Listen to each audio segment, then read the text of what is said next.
The Straw, the Coal, and the Bean, by the Brothers Grimm. In the village dwelt a poor old woman who had gathered together a dish of beans and wanted to cook them.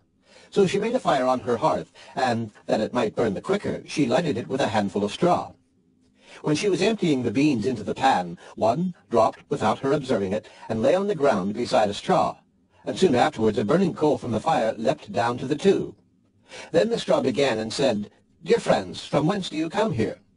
The coal replied, "I fortunately sprang out of the fire, and if I had not escaped by sheer force, my death would have been certain. I should have been burnt to ashes."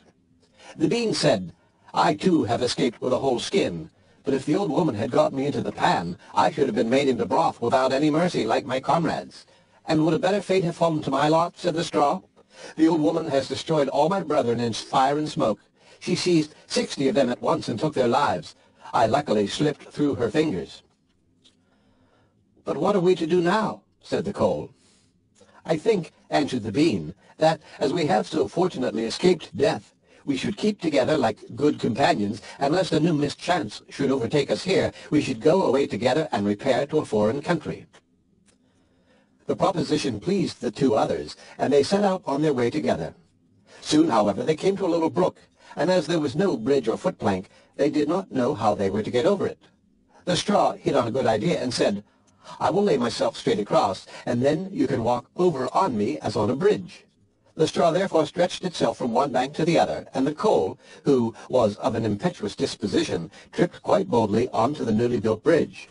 But when she had reached the middle and heard the water rushing beneath her, she was after all afraid, and stood still and ventured no farther.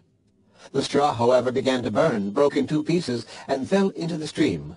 The coal slipped after her, hissed when she got into the water, and breathed her last. The bean, who had prudently stayed behind on the shore, could not but laugh at the event, was unable to stop, and laughed so heartily that she burst. It would have been good all over with her likewise, if by good fortune a tailor who was travelling in search of work had not sat down to rest by the brook. As he had a compassionate heart, he pulled out his needle and thread, and sewed her together. The bean thanked him most prettily, but as the tailor used black thread, all beans since then have a black seam.